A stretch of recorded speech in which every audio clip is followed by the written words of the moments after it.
And we welcome you to another edition of This Is Wrestling. It is the one and only Versage. Alongside Hornsey, Zach McGibbon. Zach, how are you? I'm doing pretty good, Mr. Versage. Feeling good. I've heard a lot of great feedback about your new mic setup, too. You're all upgraded and ready to go. I think people are excited about what's to come on This Is Wrestling. I pressed the wrong button. I'm so sorry! Bitch. What a start. The microphone's working again. The buttons are working on the board again, Zach. It's going to be a great show. Why? Because we are doing this on Monday. I wanted to maybe do it a little bit later, but John Cena in Madison Square Garden and the Dallas Cowboys and the how to make the Las Vegas Raiders look good night is coming up a little bit later. So we got to get this in, but we have a lot to talk about over all of the brands because there, I think, is a lot. It's full gear week.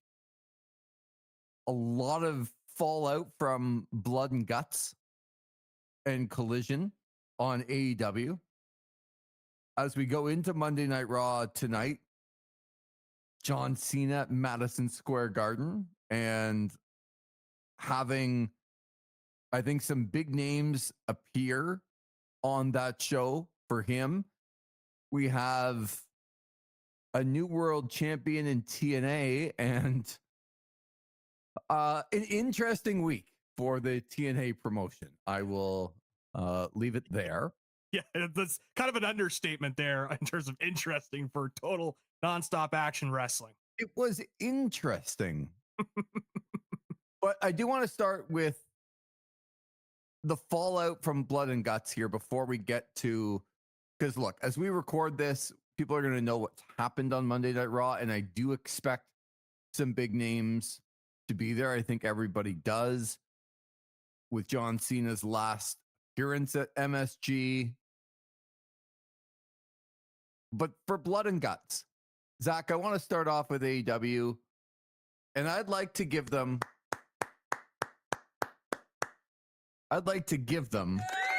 some applause.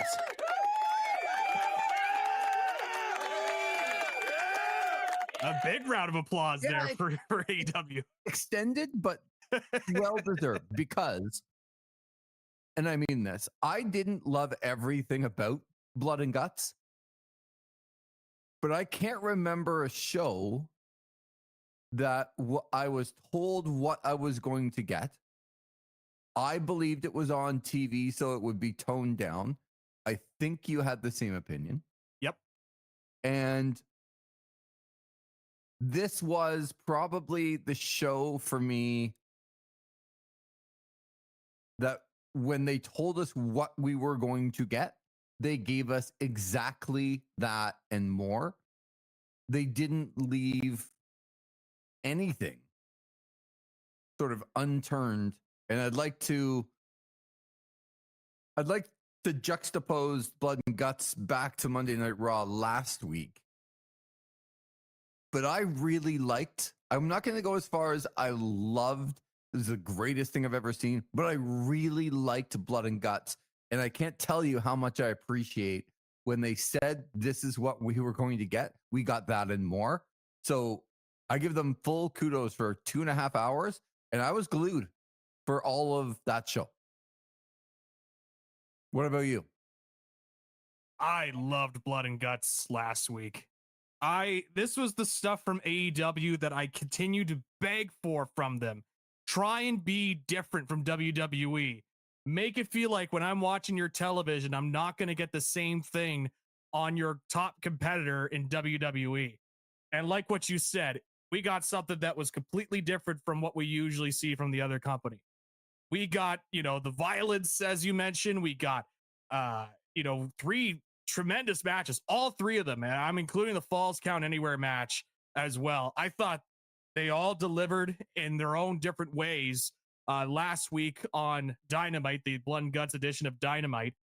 It's like, and the angle that they did with Ricky Steamboat as well, with FTR, I felt like when I was watching this show, from where they were in North Carolina to the Blood and Guts, obviously a playoff of War Games, to some of the wrestlers that were involved, I felt like I watched what would have happened if Mid-Atlantic Wrestling from 1985 to 1988 evolved into 2025. It was just this grittiness, this rawness. It felt like I was watching a real, like, old school professional wrestling show, and I loved last week's show. So I don't know where you want to start in terms of like the matches or whatnot, but I got a lot to say about this show. Yeah, and I will start with I'd be remiss if I did not mention the passing of Bob Caudle. 95 years old. You bring up Mid-Atlantic. You bring up that sort of NWA late 80s. It felt like every big show was in Greensboro, North Carolina. And you'd have to, like, as a kid, I would have to go, where is Greensboro, North Carolina? Because it's not a major city, but it is, you know, the haven of when I think of the NWA in the late 80s. And Bob Caudle was, for me, one of the voices of me growing up as a wrestling fan. He had kind of the straight shooter gimmick. He never really got too high. He never really got too low, but he would interview you.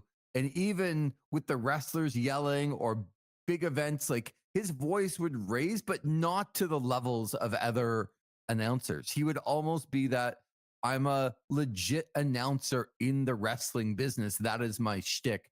And man, he did a good job. Like, when I think of a lot of big matches in the 80s in the NWA, Bob Caudle's voice.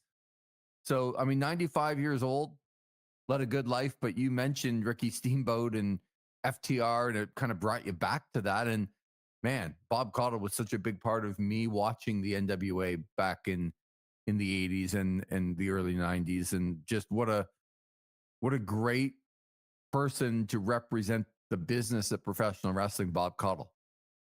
Yeah. And also, too, his time in Smoky Mountain Wrestling as well, in the mid 90s. Like you mentioned, he was just kind of the consummate professional broadcaster. And in the world of professional wrestling, that kind of makes you stand out in a weird way. Because, you know, you always hear in professional wrestling, it's your gimmick times 10. You kind of put, amplify yourself a little bit. But Bob Caudle kept to a professional level when it came to how he commentated matches, his interviews. And it's one of the things that made him stand out. I was sad when I read the news. As you mentioned, 95 years old. He had a full life. He did a lot of stuff for professional wrestling. But I just going back and watching all those old Mid-Atlantic Jim Crockett tapes, and just seeing, again, him being the consummate professional he is. Even now, I think more people kind of realize how good he was. Because obviously, if you ask the modern day wrestling fan, they'd probably say a Jim Ross would probably be their favorite wrestling announcer. And maybe, if you wanted to go a little bit further, you maybe say Tony Schiavone if you were a big WCW fan during that time. But Bob Caudle deserves to be on that upper echelon of the Gordon Solys and Jim Rosses and all those great announcers in professional wrestling, that he was right up there. He is, someone that's synonymous with Mid-Atlantic and Jim Crockett. One of the things for me that made him stand out too, I know this is silly, but as a guy, like I said, that grew up in the 80s, one of my other shows, especially when you were sick at home as a kid, what did you watch? Price is Right. Yep. Bob Barker, who had the very skinny, long, gray microphone. So did Bob Caudle. He always used that microphone. And I love that about him. And just, he was the perfect announcer because he never made it about himself, never talked about kind of his own interest. And when you have some of the personalities like they did, like they would come in, especially when they did NWA TV, and Flair would walk in and he would start yelling and dancing, and you have the Road Warriors come in and they're yelling, and Like everyone's doing their shtick, and there's Bob Connell, just straight as an arrow.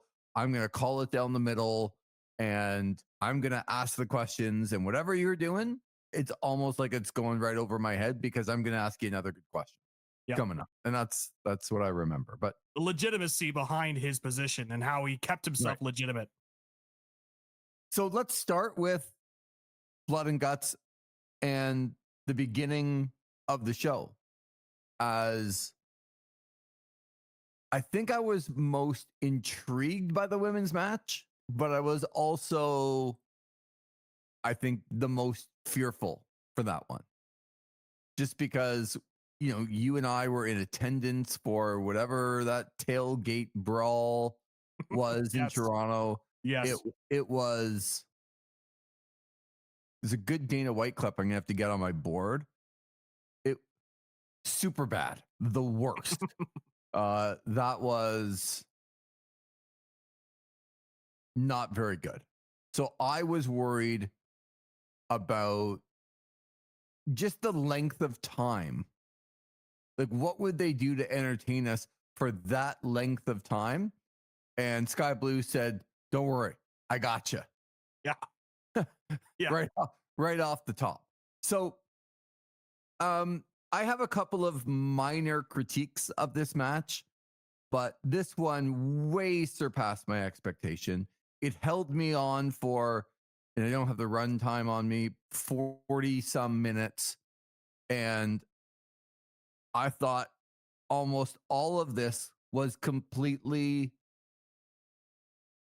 like the storylines that the interwoven storylines. And then at the end, to have Toni Storm be caught by 3 or 4 women and made her watch what was happening to Mina Shirakawa, I thought was beautiful. I thought this was, I mean, Sky Blue is the star of the show, but it wasn't without other standout performances. Your thoughts on the women's Blood and Guts match?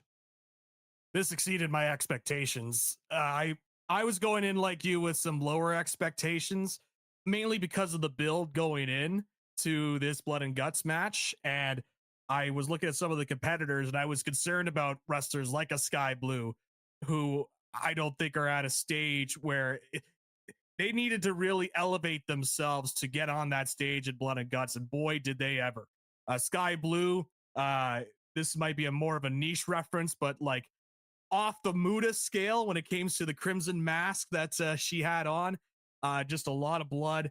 And as somebody that also stood out for me in this match that really elevated herself in my mind was Marina Shafir, especially at the end. Who knew that someone who has a background in mixed martial arts, if you just let them go out there and kick some ass, all of a sudden they seem like this great ass kicker that you want to get behind and just be like, oh, this is kind of cool. They've tried all these different things with Marina Shafir and trying to get her character over, but at the end of the day, she's, you know, I think her being a part of the Death Riders has helped her too, just kind of, you know, hone in on that mixed martial arts persona and translated it into professional wrestling. So I thought she was great. And as you mentioned with the Toni Storm, Mina Shirakawa stuff, I think that was the right amount of melodrama in terms of, you know, like really trying to tell the story in the ring about, you know, trying to save this person, but just not able to. And Marina Shafir just kicking the crap out of her, right? So I thought this was tremendous. I was a little nervous at first because they were really bringing in the weapons, and I was like, we've seen so many of these War Games matches in recent years. Like, all right, we're going to bring in our kendo stick, and we're going to bring in our chairs, and we're going to bring in all this stuff. The bag of tacks that exploded right away. Yeah, exactly. Right? So things happen in a match like that. And, you know, if you're a veteran, you can get through it because you've seen different things like this before, but not many of these women really had. Yeah. And so when things go wrong, because they're going to go wrong in a 40-minute double steel cage, double ring match, yes, like things are going to go wrong. But there was a lot of things that I remember. Like I remember Marina Shafir stepping on the glass, rubbing it into her feet to be able to kick somebody, And I'm like, that's just awesome. Yeah, I that even like ruled. That was awesome. I So loved good. it. Yeah. And I actually, for one time, and incredibly, Mercedes Moné has won another belt since we have last spoken. Yes. Um, Lucky number 13. now, is she going to win another one because she's facing, sorry, who is it? Red Velvet? Because Red Velvet's back and she's facing her for the Ring of Honor title because she was the owner of it when she beat Mina Shirakawa for the interim, and now she's back. That's right. I know they're facing anyway. Way too many titles. But the reason I brought this up was because I thought it was a great use of the titles when she brought all of the titles in and just gave them to everybody. Yeah, that was a good spot. Here's your weapon. Here's your weapon. Here's your weapon. They're all my titles. It's a bit of a, I was going to say a humble brag, but it wasn't even humble. It was just like, these are all my belts and we're going to use them. I thought that was cool. I thought they had a lot of really good ideas. Yeah. I'm interested in your opinion on the,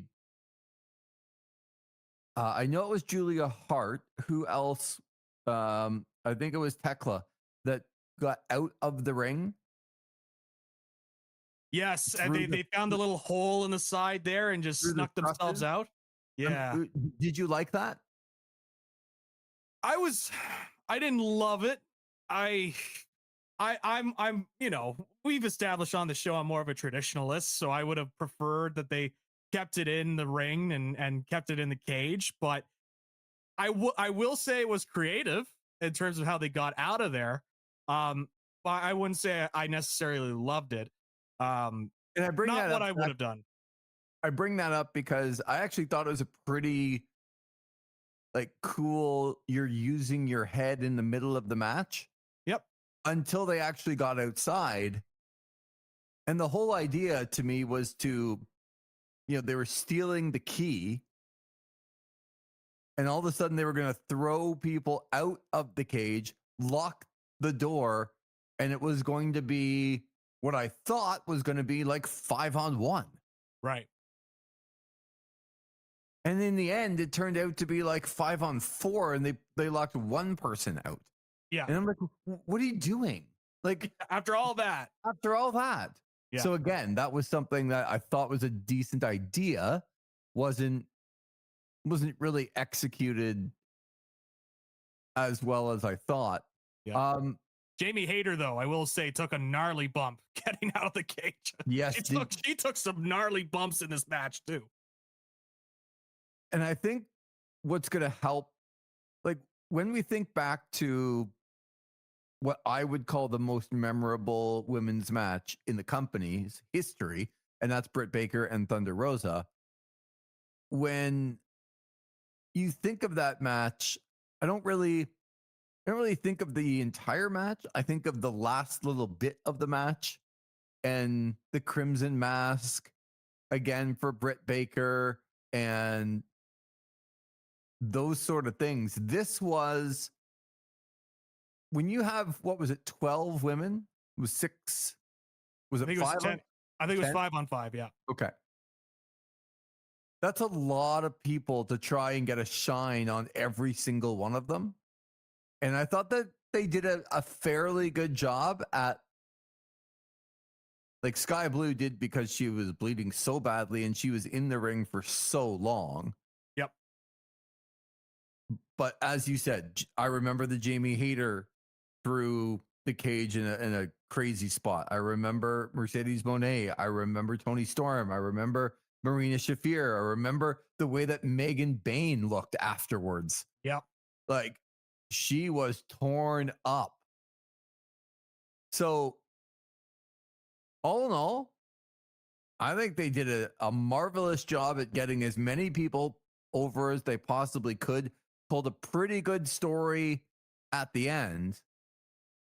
And again, way over my expectations. I think it has raised the level of some of the women in AEW by this match. And that to me is the goal. Like when the match finishes, I don't really care who wins. and loses, were you able to put over multiple people when you have them out there for 43 minutes and you have 10 women out there and not get lost and not have a tailgate brawl that what you wouldn't show to your worst enemy? And you would hide that tape if someone said, "Oh, I don't think professional wrestling's like real. I just don't get it." You'd hide that tape. Yeah. Because you would never want someone who didn't like wrestling to see it because they go, "I told you so." Yeah. And this was exactly the opposite. So what a start. So, and yes, Mercedes Moné, Megan Bayne, Marina Shafir, Julia Hart, and Sky Blue win the match. Now, I want to go back to, I said I want to juxtapose it with Monday Night Raw a little bit, because when I watched Monday Night Raw last week and John Cena comes out and he's out there for, a long time, and then Dom comes out and interrupts him, and then all of a sudden they got the match, and whatever it was, like 42 minutes of time. Don't forget Triple H as well. Like he front and center as well. You can't forget about him in this as well. So I had, there's so much to talk to you about. I'll get back to Triple H in a second. But I think my point, and I can't remember whether I said it last week or not. I think I did, but if I didn't, maybe splice it back into last week's show, Zach, if you could. Oh boy. That when they came out after that, like it was such a long period of time that it was Rusev and who did Rusev? Why am Was I it blanking? Damian Priest? It was Damian Priest. Yes. And it was just awful. And the crowd was out and they couldn't do anything to get him back. And the reason I bring that up is because I was a little bit worried about Hangman Page and Will Hobbs being in the middle of all of this carnage and like what they were going to do. And again, as much as we want to say it, Hangman Page, incredible champion that they are not booking like a world champion. Darby Allin's in every main event, and Hangman Page is the guy who comes before Darby Allin. Pay-per-view, Blood and Guts, like a lot of the time that Darby Allin's out there, he is after Hangman Page. That's another topic, maybe. Yep. So I was a little bit worried about Hangman Page and Hobbs because I love Page and I think he brings the best out of people. And I mean, I wasn't too worried, I guess, about him, but just in the middle of all of this carnage, now we're just going to have a falls count anywhere and expected to kind of carry the momentum through. And this is where Rusev and Damian Priest couldn't, and a lot of people can't after a big moment. And that women's match was a big moment, and it was long. So if you were invested in it, you were invested in it for 45 minutes, and then you sat down. To have somebody out there to get you back up, man, Page and Hobbs was great. Oh, so good.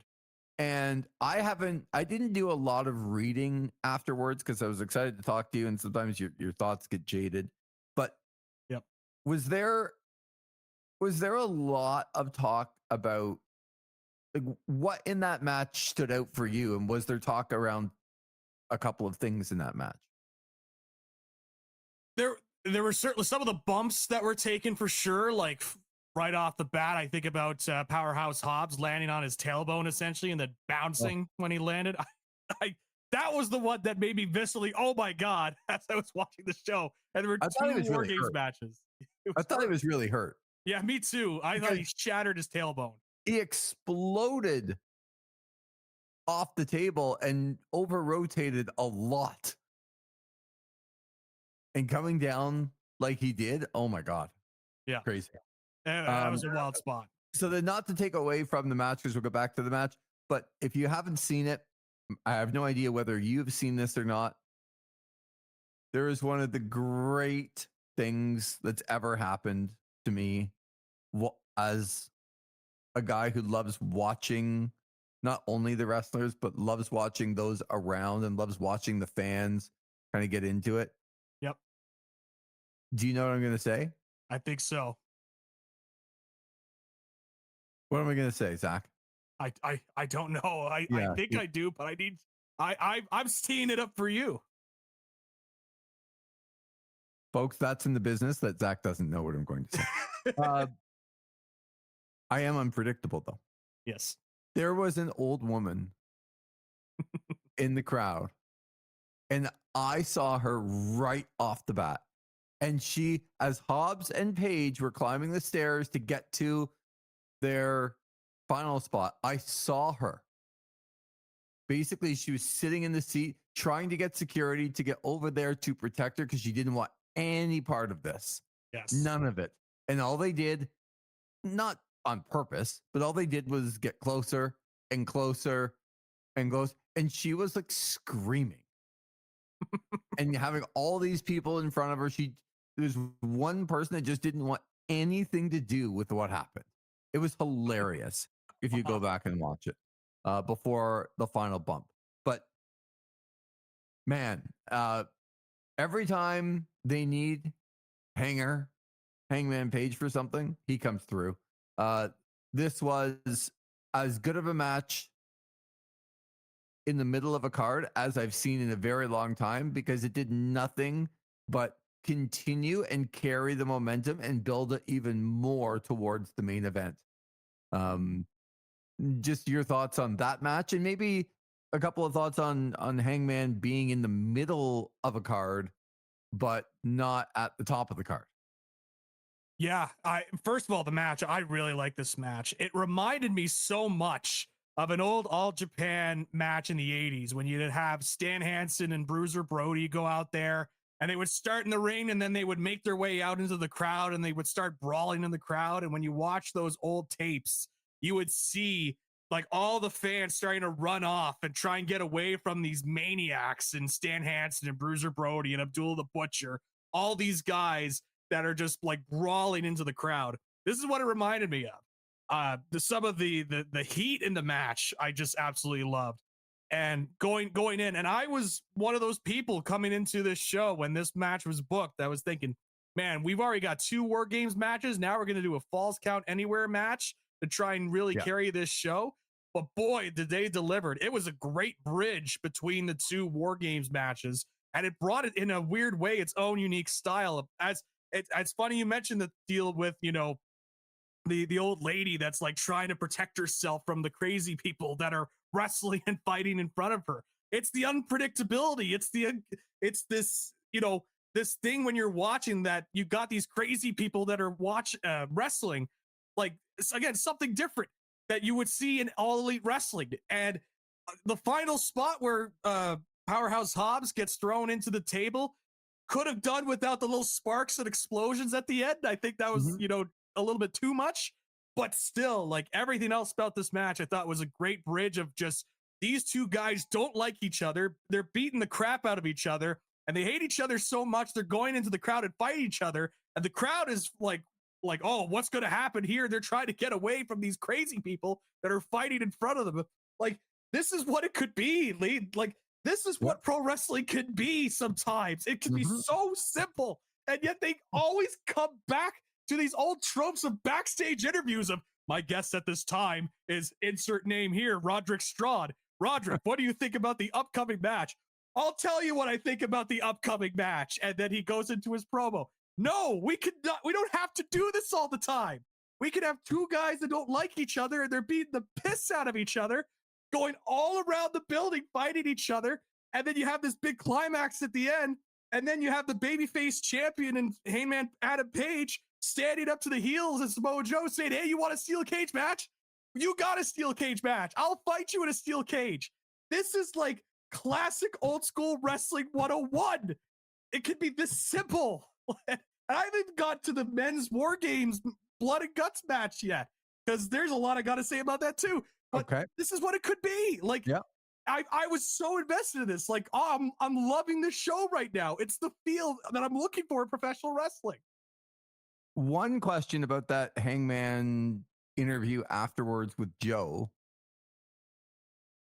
I love how basically Hobbs is dead over on the other side, And Yep. Shibata and Joe are just standing there, Yes. like listening to Hangman Page talk about, oh yeah, but Hobbs is dead over there. You might, and Shibata's just got this, I'm gonna no sell everything look on his face. Yep. It's actually hilarious. Yes. But I'm not saying no, but do you like the fact that he challenged Hangman Page Samoa Joe, to a steel cage match in the middle of a steel cage television show? Did they need to go back to that again for Full Gear? For this, I will let it slide because I understand what you're saying. Where you've got already these two other steel cage matches. Maybe you could save the steel cage match announcement for the next week. I can understand that, but man, I've been so critical of both these companies right now. This is the one time I'm gonna let it slide and just say, you know what? Like, I got this babyface champion that's willing to put his title on the line against these big bad heels, and he's willing to take on all comers, and it doesn't matter where. So I'm willing to let it slide this time, but it shouldn't be a pattern for AEW. That's big of you. I know. You I know know. what? That's really big of you. Because I really liked this show. I really liked this show last week. And I don't want to come on here. Like, I'm glad you didn't talk about the women's match when the puppet came out. I was like, oh, here we go. This is the downfall here. But they popped the puppet out and it showed the brass knucks. I was like, okay, fine. You know, if you're going to do the puppet spot in a War Games match, I guess that's how you do it. Personally, wouldn't have booked it at all. But if you're going to do it, like, I guess that's how you do it. I just don't know about having another like world title big match, the finale of a feud being a steel cage, when this is exactly what you were in the middle of right now. Yeah. It's like, does now every big match end in a steel cage? Yeah. Anyway, like TNA right. Lockdown over here. Not my favorite. TNA I Lockdown. understand, but I love this show and I was willing to look past. Okay, so let's get to the men's match as Darby Allin and Wheeler Yuta come out. And as I was mentioning, Zach, the good guys, the faces, have the advantage. Yeah. Or do so they? We thought. Or so we thought. Okay, where do you want to start in the men's match here? I'm going to tell you that I really did like this match as well. I really did not like the Mark Briscoe spot. Like the Mark Briscoe getting taken out by the Don Callis family. This guy's crazy. He's nuts. He'll do anything. He is like, he's basically another Darby Allin. Yep. And now we don't see the attack and he's kind of, oh, my ribs kind of hurt. And now he's like not coming out for the biggest 5-on-5 cage match. What? So, okay, I did not like that whatsoever. Was a bit of a crutch because they're so used to having the heels be the one with the advantage in this. So they were trying to change it up, but it was a bit of a crutch, especially for using Mark Briscoe for that. I actually thought that somebody else was going to come out. Like they were going to introduce someone incredible and amazing because Mark Briscoe was not. And I thought, okay, they're going to leave it. And now all of a sudden the heels have the advantage again. And this person is going to come out at the end. Mm-hmm. And it's like a perfect hype job for introducing somebody new into the company. I'm like, oh my God, somebody else is coming out. This is incredible. Oh, no. Mark Briscoe finally was able to push past the one woman that was out there as a doctor and security to hold him back. Waving their hands up like, no, you can't compete. You're not cleared. You're not cleared for this War Games Blood and Guts match. Anyway, so that's some of the things I did not like. But man, I liked a lot of the rest. Where do you want to start with it? I want to talk about Jon Moxley in this match. Okay. I want to talk about him, and I want people to apologize to Jon Moxley. This guy continues to be underappreciated, and his mind for the business and what he's able to put together and his understanding of how pro wrestling works, because everybody can't get past he bleeds a lot. He does more than bleed, Lee. He bleeds professional wrestling. He understands how this thing works. Folks, he's been working on that line for a week. Oh, he understands how this thing works. I finally understand the story that's being told here by Jon Moxley, and it's fantastic. He gets it. And it's time we all apologize for it. Okay, so the story is that he is the leader of the big bad Death Riders, the group that's going to put bags over people's heads and do anything to secure their handle on the world of AEW and professional wrestling, hide the belt, take it away, do all kinds of things. Jon Moxley's the head of the baddest group that this company has ever seen. And then he gives up to Hangman Page. And then he gives up to Darby Allin. Yep. And then he gives up to Kyle O'Reilly. And I'm assuming the story that you're talking about is that the imploding of the Death Riders that is forthcoming because their leader, who preaches a lot and does so many other things, is the one giving up all the time. And the other guys are going to start looking at Jon Moxley and going, hey, wait a minute. You're telling us to do all this stuff and you're the guy giving up all the time. Yeah. And by giving up, I mean putting over other people. Yep.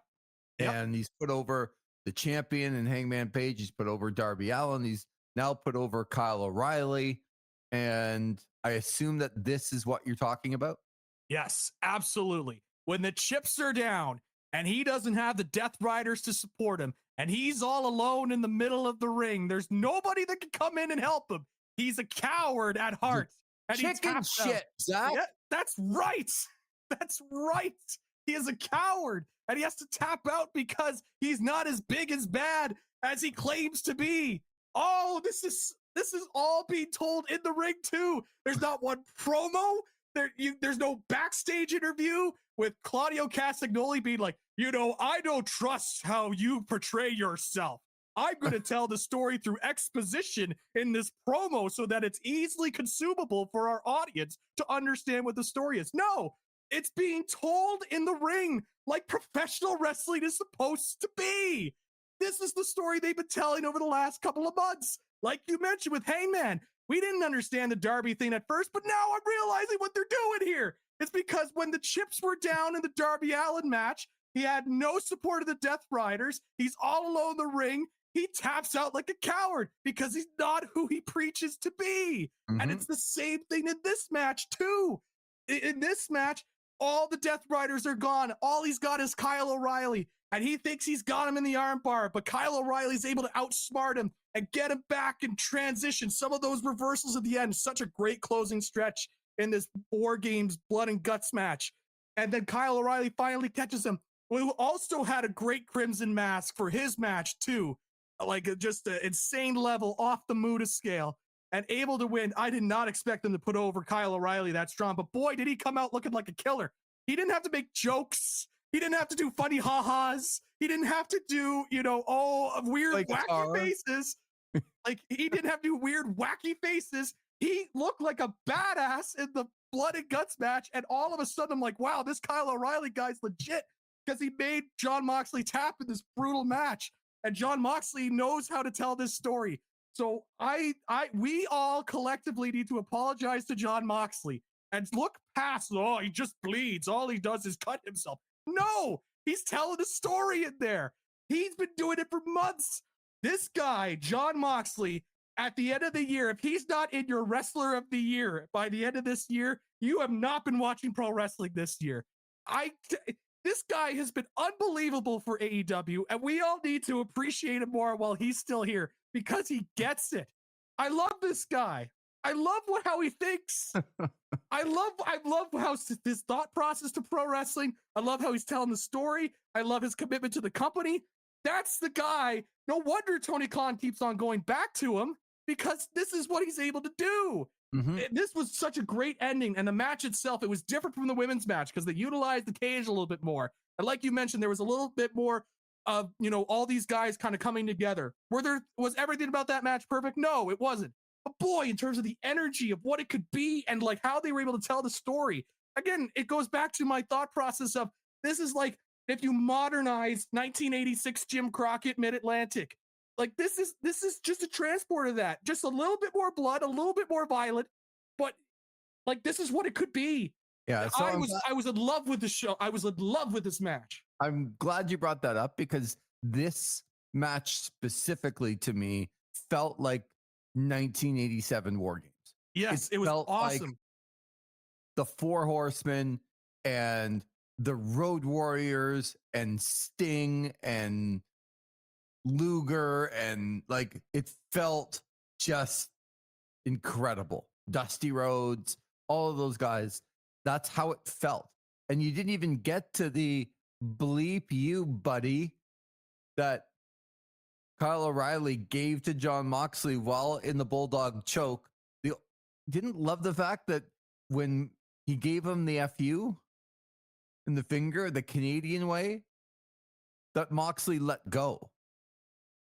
Like, why would Moxley have let go of that choke?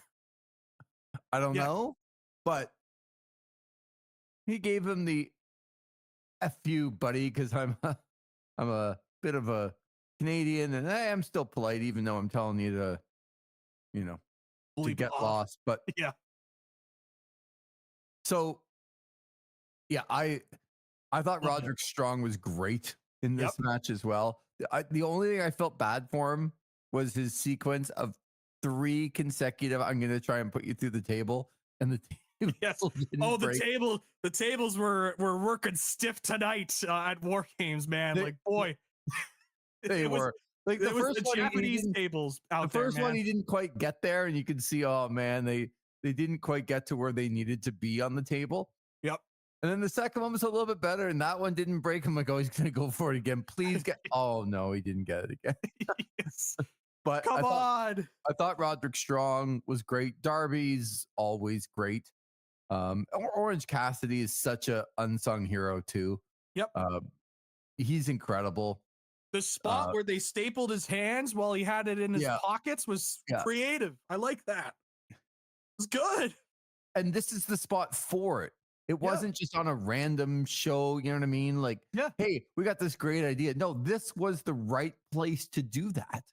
And that's what pro wrestling is to me, is when you have a bigger match like this and you see these little spots, they just start to add up. And if you get them right, and if you get them right, and if you get them right, man, it just adds up to be like, oh, no wonder this is such a good match, because there were so many little things that I thought they got right. Again, hated the Briscoe being attacked. My ribs are kind of hurt. And then he was the one that kind of came out at the end. The other thing I didn't love, that he was up on the top of that cage for a very long time. And then you just never saw him come down. Like all of a sudden he was just in the ring. Yeah. I'm like, what? Like he was up there forever. And I'm glad they didn't do something like totally crazy off the top. Yeah. Like they went up there, they gave a bit of a spectacle, gave some other guys some time to rest. But all in all, just a terrific show. Yeah. I love this show. This is what I preach. Like it was everything I preach about pro wrestling. And once again, I just can't get through when these shows are really good.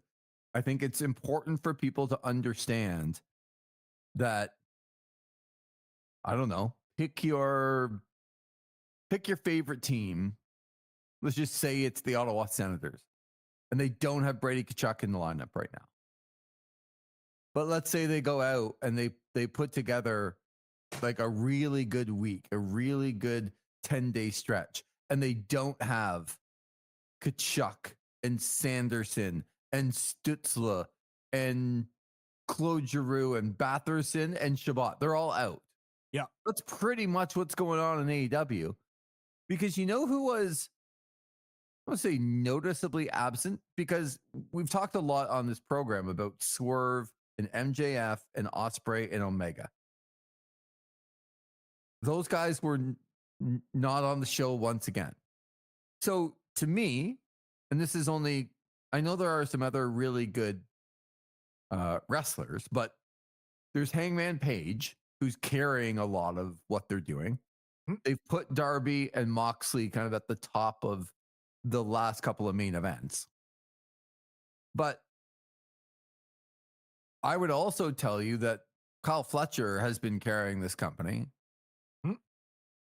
And whether you like the gimmick of them being rich or not rich, the Young Bucks, when they get into the ring, are still the top tag team in the world, in my opinion.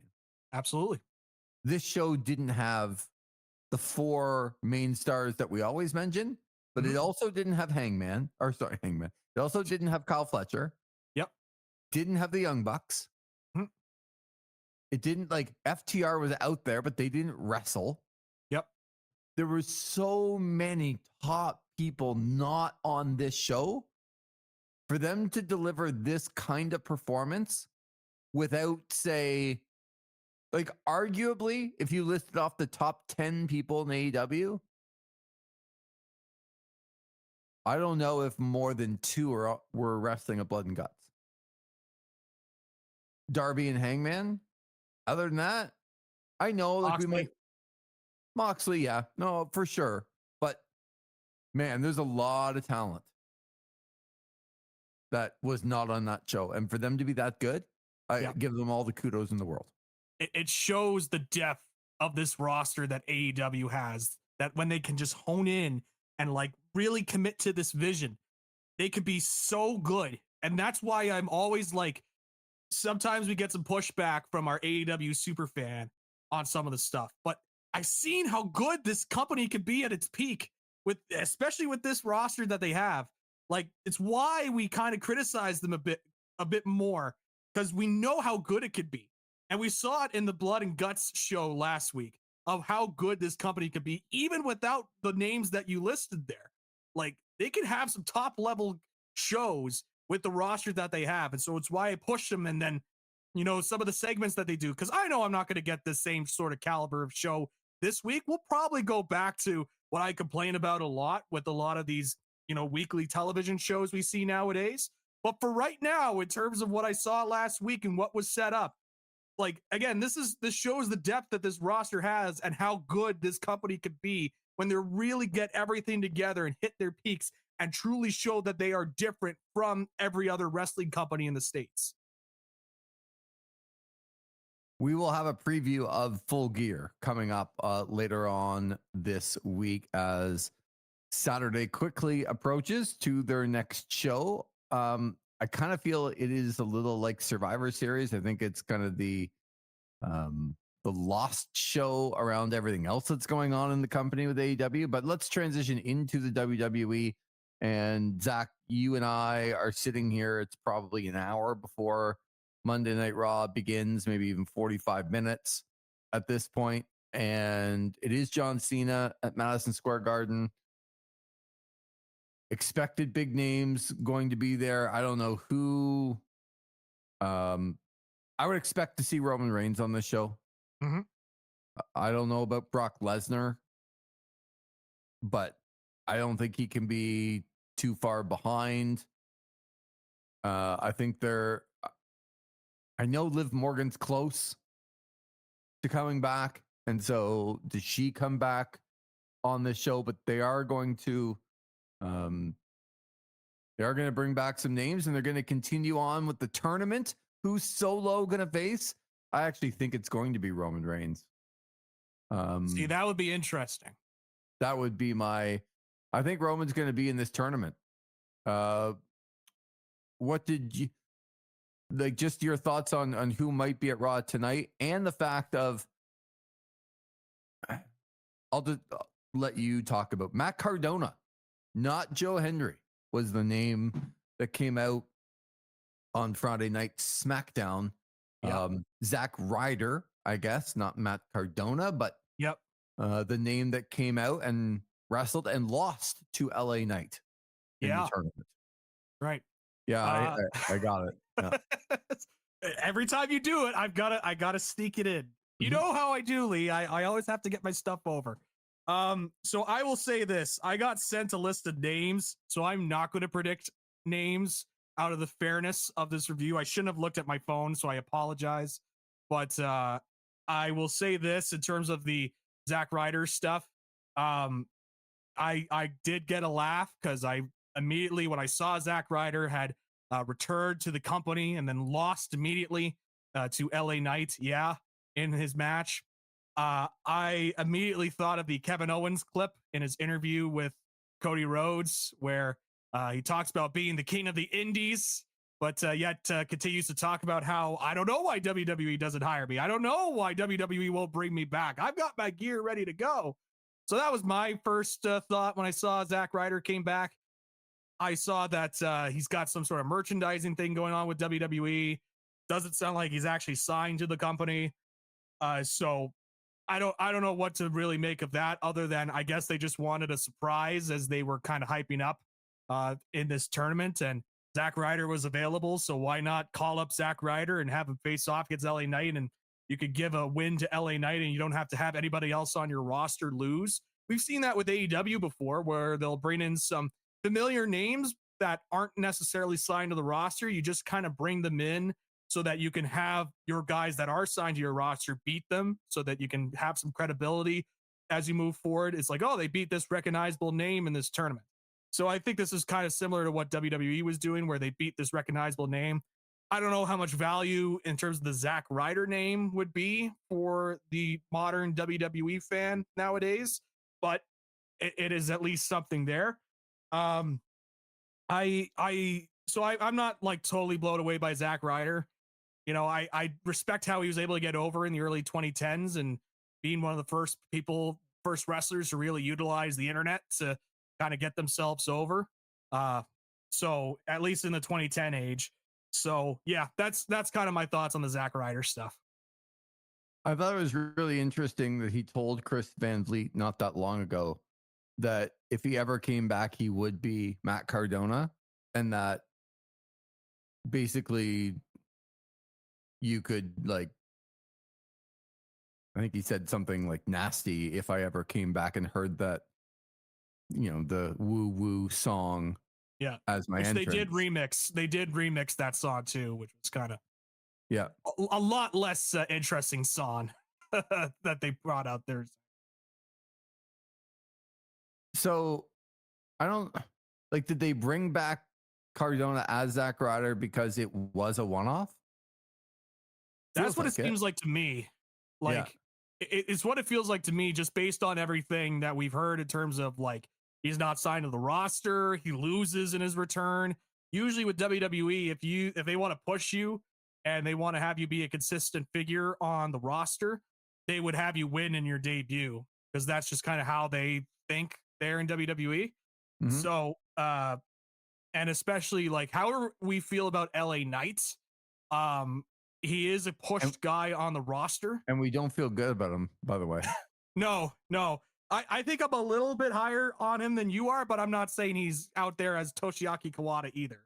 Like, he is a guy who's, you know, he's a very serviceable wrestler. He's fine.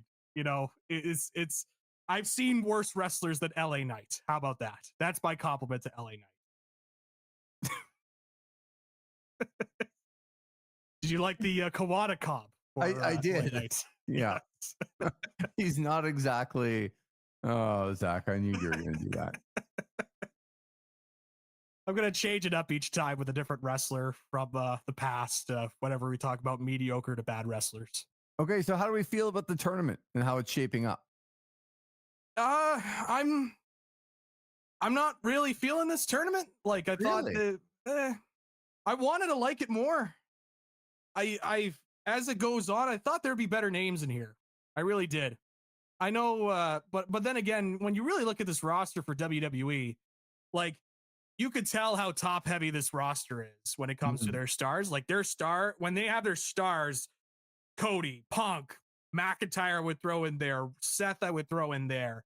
You know, when you have your upper echelon guys, there is some interest at the top of the card, but then when you go beyond that and you look at their mid card and who they could fill in, it's not really, you know, they're not exactly filled with riches there in that mid card. So yeah, and a lot of the guys that are in this tournament right now, there isn't that Roman Reigns that's in there, as you mentioned, at least as we're recording, that has been announced. And there isn't that even Punk, you know, like I thought there would be a couple more names here to try and really stand out, and people that had connections to Cena. All right. So you know what? I should have rephrased the question.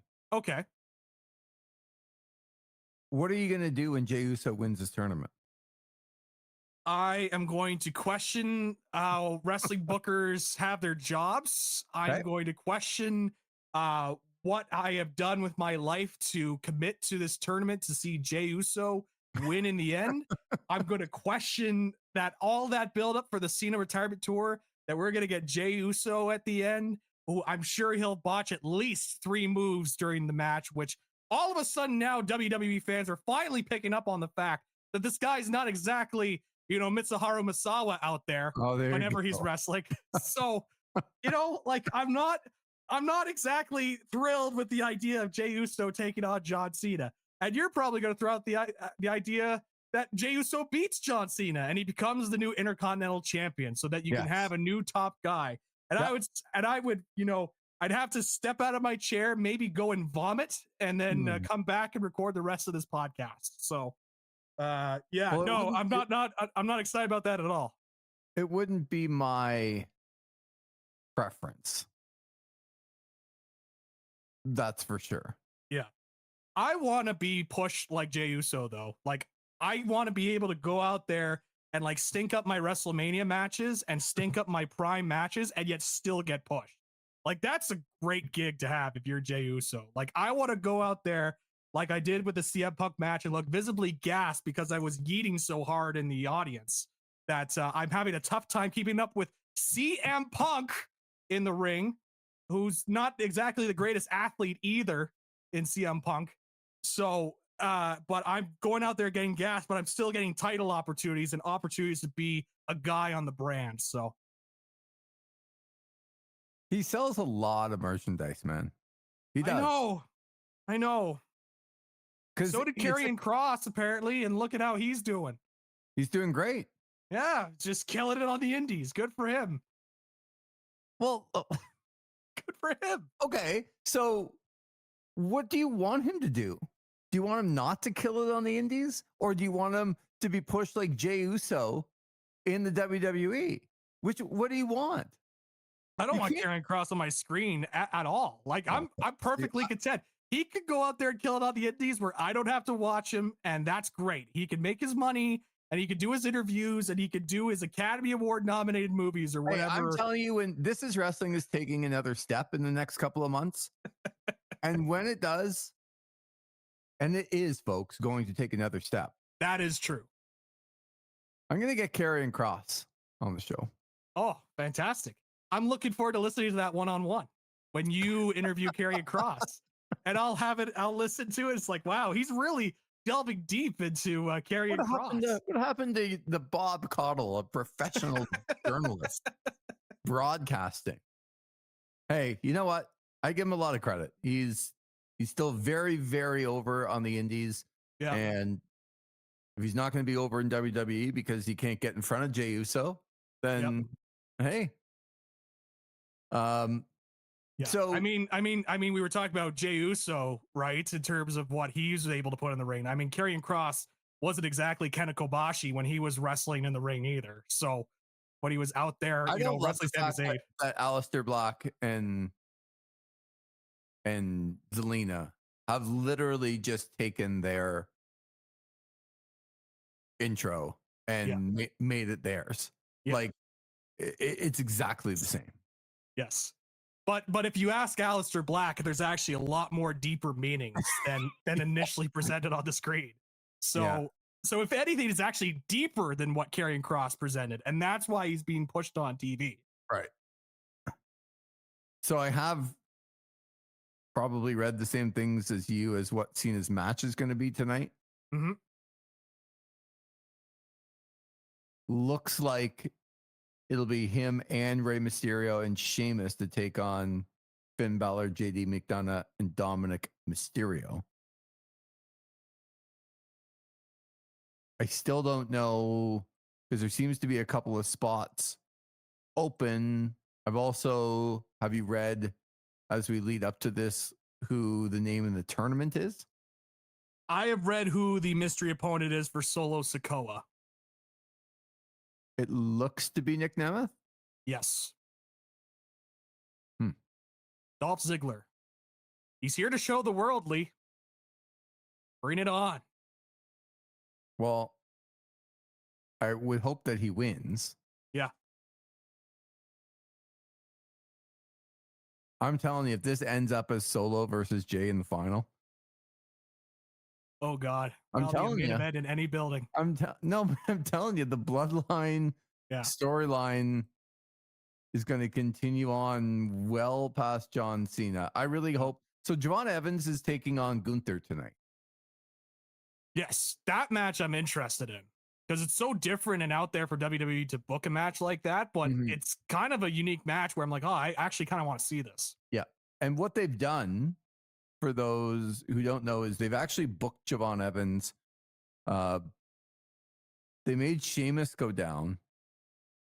I don't say they made him, but they basically gave him an NXT run and put him in there against Javon Evans to see if Javon Evans could handle the kind of that, the strength and the power, because Sheamus and Gunther are a lot alike that way.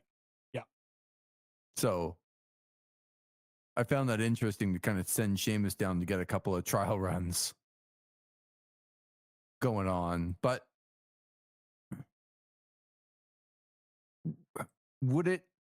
if Javon Evans beat Gunther tonight, would that move the needle for you? Yes. Because that would mean a commitment to pushing a guy, in my mind.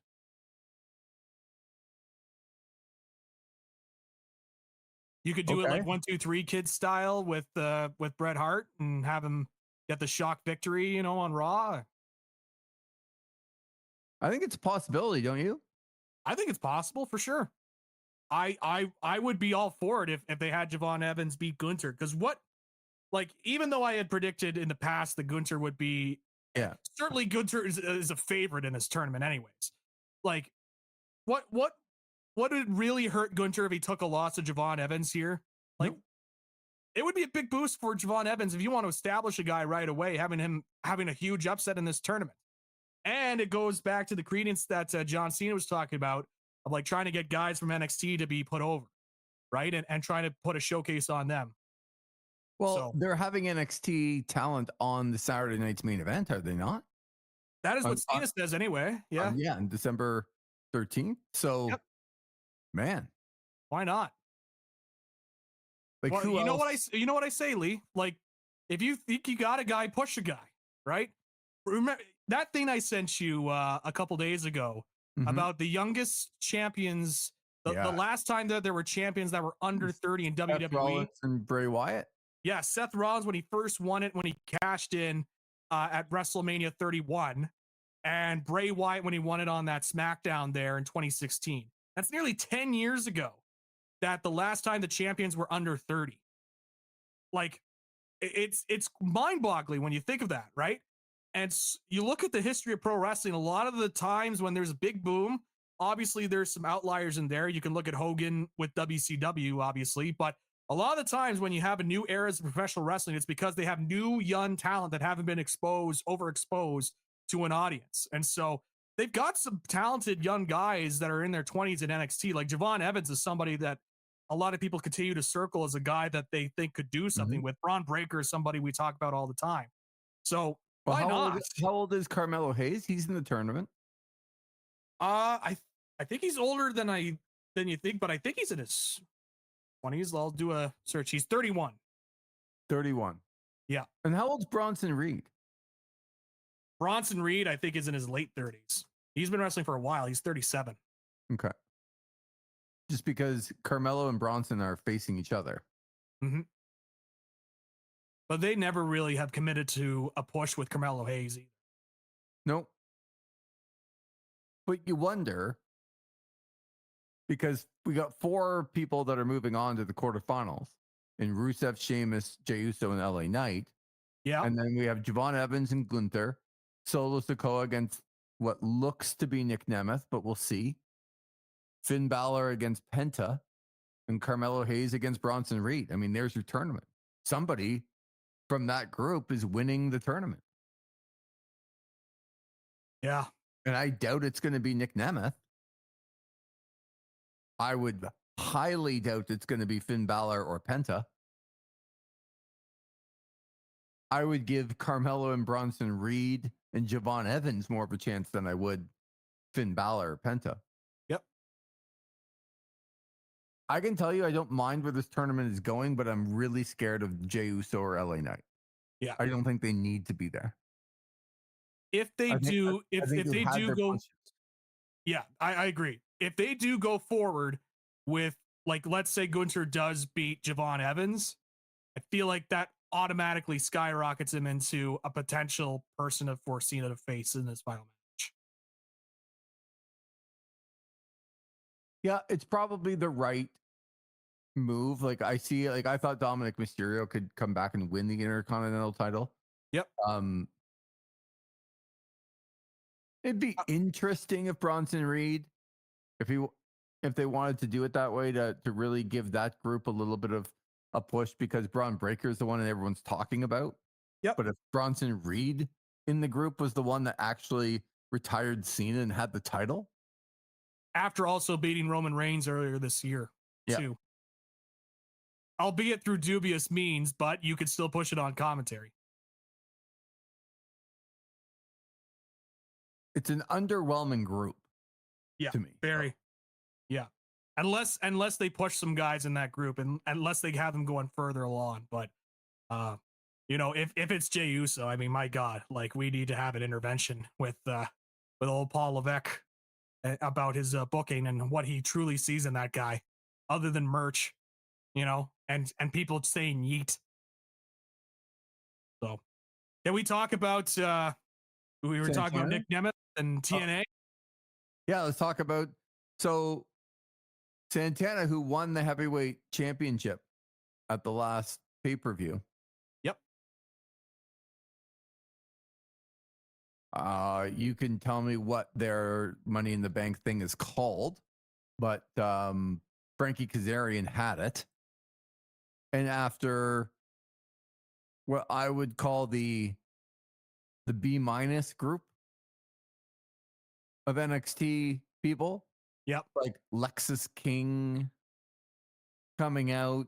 Like, I mean, if you went through the NXT roster, like, you're getting to like 15 through 20. And it's those guys who came out and attacked Santana. And all of a sudden, Frankie Kazarian calls a shot and beats Santana. And then the story of that he no-showed a meet and greet. Yes. And that he's nowhere to be found. And we keep hearing that he's not at the arena. Oh, Zach. Only for that to be immediately shut down. It's like, oh no, he's actually at the building. He's there. He's hanging around. Jeez. So what are they doing with Santana? That's a great question. Just right there. What are they doing? It's just a great question altogether.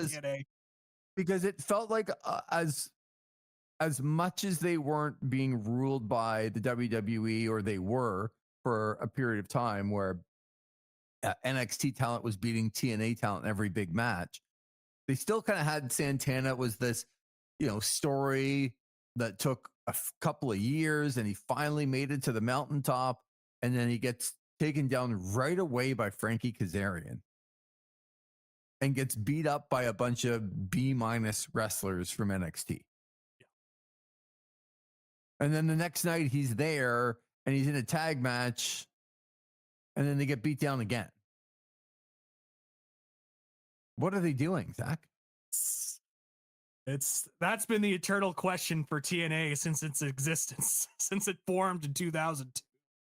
Uh, this is a very much the LOL TNA striking again here for this company. It gets even better, Lee. So, uh, it's hilarious how Josh Alexander had this year-long run. Everybody wanted Josh Alexander to finally get the TNA World Championship. He does it, and in mere moments, it gets taken away by Moose, who takes the championship off of Josh Alexander and kills off that momentum in 2022 when people just wanted somebody to cheer for. In 2022 with TNA, they just killed it off because Lee, heats. We love heats. Think about the sweet, sweet heat. All 150 people in the building for the TNA taping are going to lose their minds, and they're going to come back the next night and buy a ticket. Well, they also kicked out one of their fans. Yes, and they kicked out one of their fans who's like a known TNA fan and had been doing this stuff for years, and they kicked them out. Now, apparently, they reached out and apologized to him for kicking him out, which is what they should have. Did they?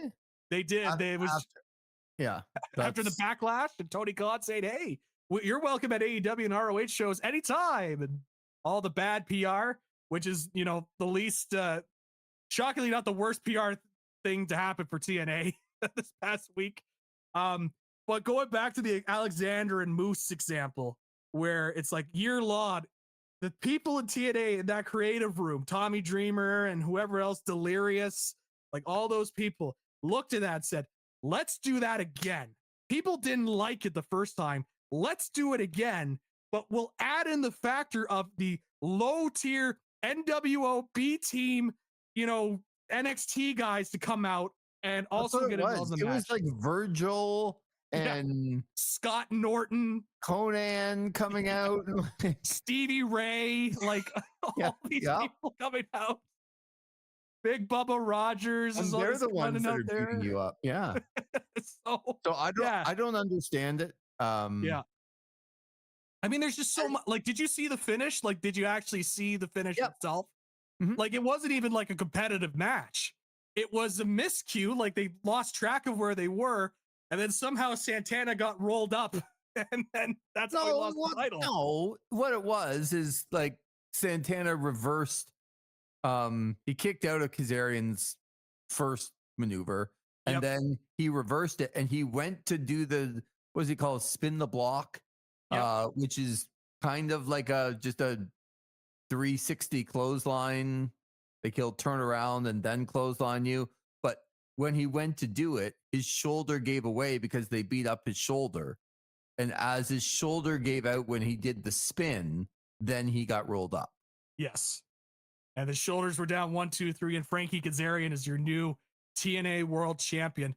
After, by the way, TNA went dark on its Impact show. Like, they did the Bound for Glory show, and then they did not have new television for 4 weeks until that TV episode of Impact setting up Turning Point.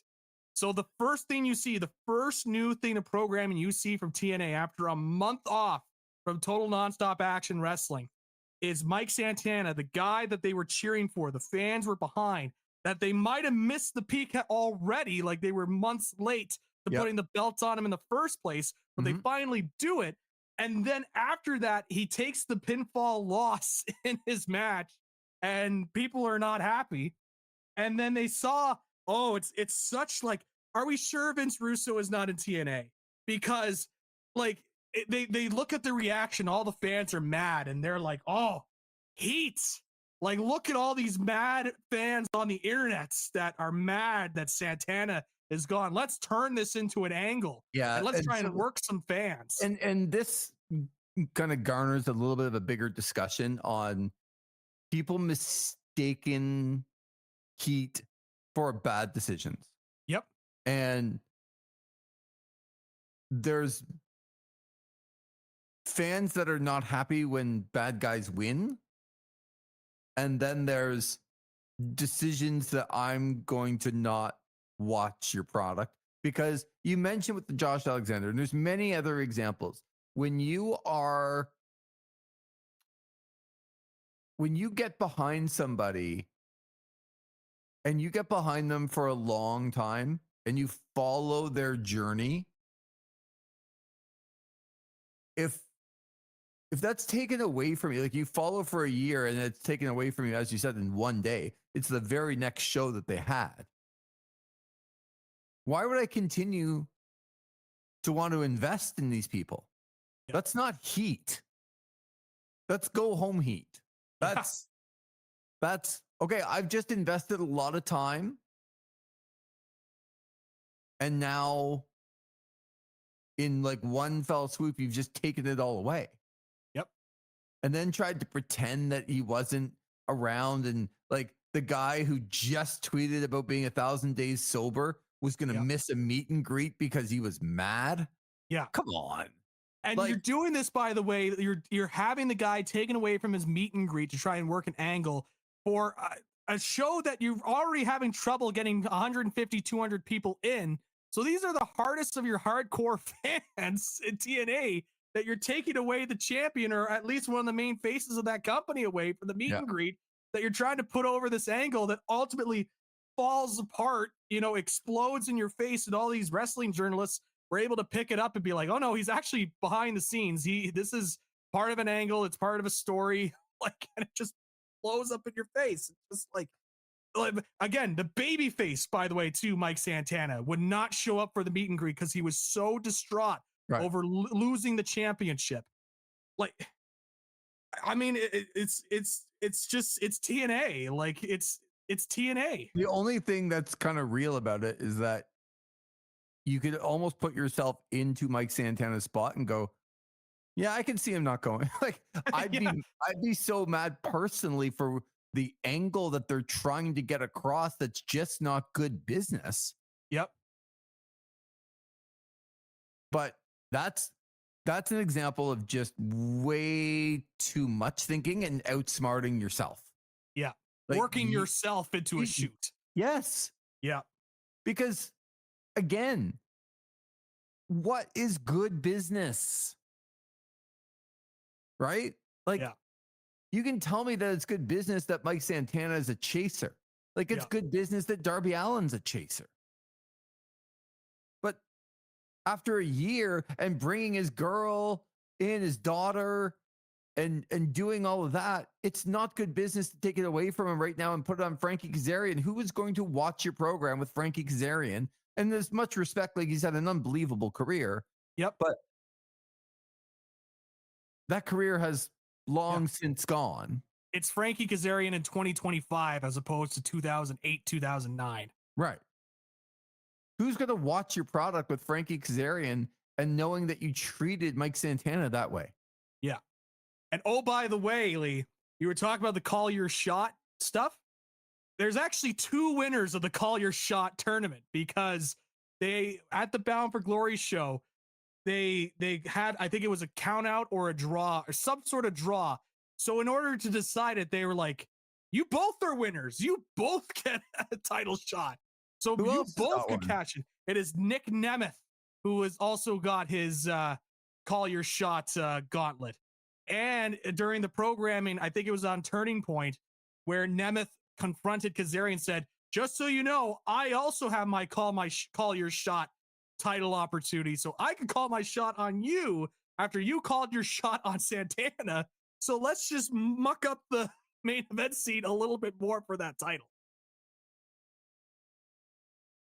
I just see this as bad business. I just see it as, like, as you said, you not only have a baby face that you're behind for a year and he finally gets to the top of the mountain and has his little girl and everybody's crying. And now you have a real, like, it feels like you have a TNA guy as your world champion. That's a TNA guy through and through in this world that NXT comes in and takes over all the time. And now you just took that away right away. And then you tried to make it seem like he would miss a meet and greet and he's nowhere to be found. And again, as you said, a baby face to come back. And then he's in a tag match, like with Steve Macklin. Yes. What? Anyway, I just don't see it as good business. I don't understand the thought process that, because no matter what you think of people's decision making, if they believe, and the proof's in the pudding, that more people are going to put more people are going to come. You're going to put asses in seats because of those decisions. I might not like them, but if you can prove to me that those decisions made more money and were good for business, okay. I don't see how this is good for business at all. And we began this program with John Moxley putting guys over. That's going to be really good for business because I can't wait to see Kyle O'Reilly. Yeah. Mean more in AEW. I can't wait. I can't wait to see, Darby Allin's going to be in main events for a long time. He's putting guys over all the time that are going to bring more people to watch. And that's exactly the opposite of what TNA was doing. But it's going to be okay, Lee, because I don't know if you saw the report, but AMC is interested in having TNA programming on their show. I don't know if they could rebrand it to The Walking Dead, because that's what it feels like with TNA right now. Wow, look at you. Yeah, it's just, we keep hearing about this supposed TV deal that's just coming up. Like, we're just waiting for this TV deal, and Carlos Silva, the guy that's been running TNA, who's now, by the way, an on-screen authority figure. So the pro wrestling business, like, you remember Dixie Carter from 2014, 2015? Well, get excited, because Carlos Silva is now essentially TNA's Dixie Carter for this decade. So get excited. We're already being negative, and we started Zach off on a positive, so I won't bring up that Goldberg missed signing. Yes, a signing. Yeah. I won't bring that up. Doesn't really matter.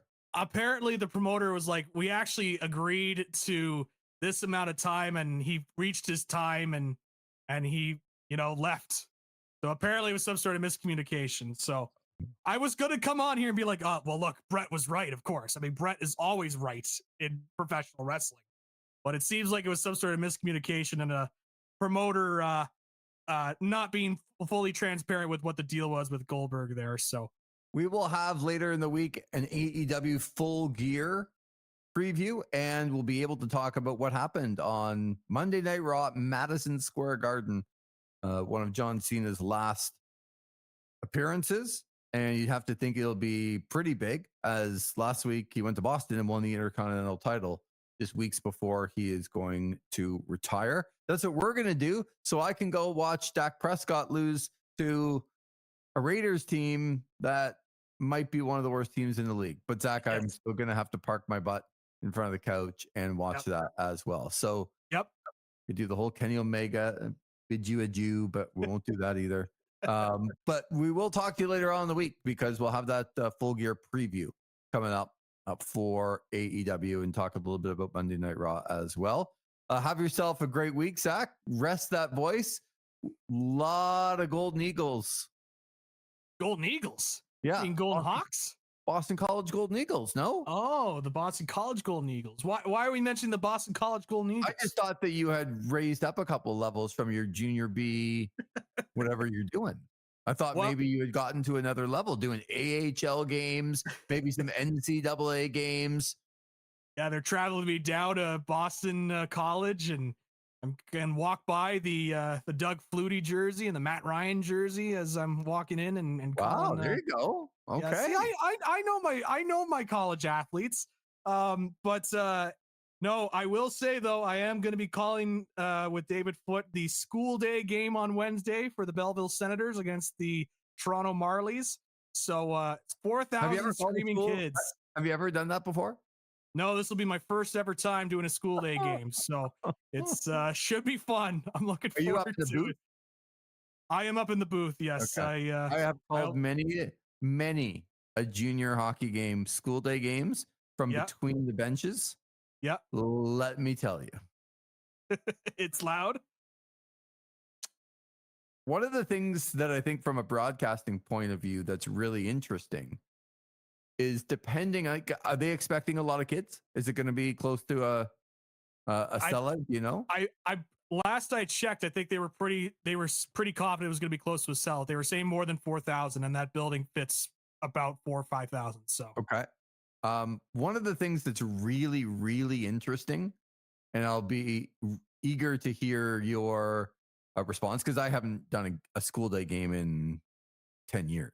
So I don't know that it's exactly the same, but I'm going to guess it is. Number one, there's so much noise that the players have a difficult time communicating. Like, oh, it's that loud. it's wildly loud. And then second of all, that noise does not come in the flow of the game when noise should come. Do you know what I mean? Yes. Like the biggest, if you could guess, Zach, where the biggest, like the number one biggest noise came from in almost every school day game I did. You would think like, I don't know, a goal. Right, a goal. Yeah, no. Hardly notice the puck goes in. Wow.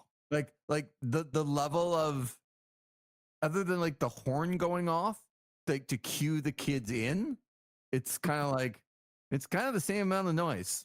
Yeah. But one of the biggest, maybe the biggest noise that happens throughout the entire game is when the period's ending. Really? Yeah. Why? Like the countdown? Like the countdown? Yeah. Oh, like the last 10 seconds.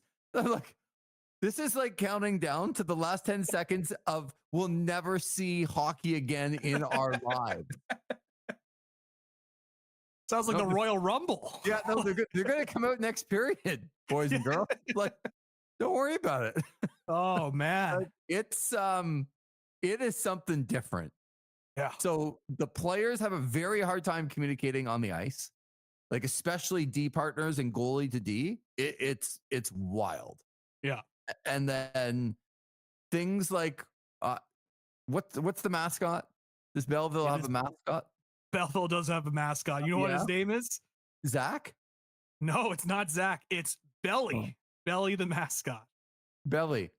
Yes. Okay. If Belly the mascot, does he have a t-shirt gun? Yeah, he does have a t-shirt gun, yes. Yeah, well, I take it back from the clock. The noise level of when those t-shirts are shot out will be the loudest. I don't care that it's an intermission. I don't get it's just a wild scene. And I remember the first 5 or 10 minutes going, oh, this isn't nearly as bad as I thought. And it's just because the kids aren't there yet from like lining up the buses and all that stuff. But man, oh man, things that you'd never, there's no flow to the game whatsoever from the crowd's point of view. They're loud at the t-shirt gun. They're loud at like the countdown to the clock. They're loud at intermission. When the game's going on, it's just kind of this hum. Like there's noise, but it's this hum that goes across. So I can't wait to talk to you about that too. Yeah, that is going to be something I'll mention. That game starts at 10:30 in the morning for the school day game. So I'm fired up for that. We'll have our pregame show, of course. Footy and I will talk about everything going on. Hey, they had a successful road trip. The Belleville Senators won all 3 games of their road trip and touring New York. So, and you want to see how much of a generalist I am? Okay. I'll just ask you the question that probably every single person who doesn't watch the Belleville Sens asks you. What do you think that question is? I don't know. What is that question, Lee? How is Carter Yakimchuk playing? Like, oh yes, that's all we really care about. That's the one that everybody asks. He's looked good. He's looked good. He's looked quite good. He's been quarterbacking the power play there for the Belleville Sens, and he does a really good job of entering into the zone and creating opportunities. And there's a lot of talent there. There's some plays that I saw with Carter Yakimchuk, and I'm like, and this is if he continues to develop here in Belleville and continues to get better, that's a good player that will be coming up to Ottawa in the next couple of years. Who's the next guy that people should be like if you had to think right now that somebody else is getting a call up, who would that be? Oh, easily Stephen Halliday. Stephen Halliday would probably get the call up. He played in college in the States, and he is their top points getter right now for the Belleville Senators. And he doesn't necessarily score, but he is very good at moving the puck around and cycling the puck. And he's created a lot of scoring opportunities. He's somebody that could potentially get the call up in the next couple of years as well. They really like him there too. Okay. All right. Stephen Halliday, Carter Yakimchuk, Footy and Hornsey on the call. It's amazing how the people of the Belleville Senators are also aware of the Hornswoggle bit too. It follows me everywhere, Lee. I can't escape it. Can't escape it. You are him. Him is you. No, I'm not. Not Hornswoggle. Not Hornswoggle. But continues to follow. Just like you will here as a fan. We'll have much more coming up this week, and can't wait to get into all of the big things that are happening in the new year for This Is Wrestling. For Zach McGibbon, I'm Lee Versage. Thanks for listening to This Is Wrestling.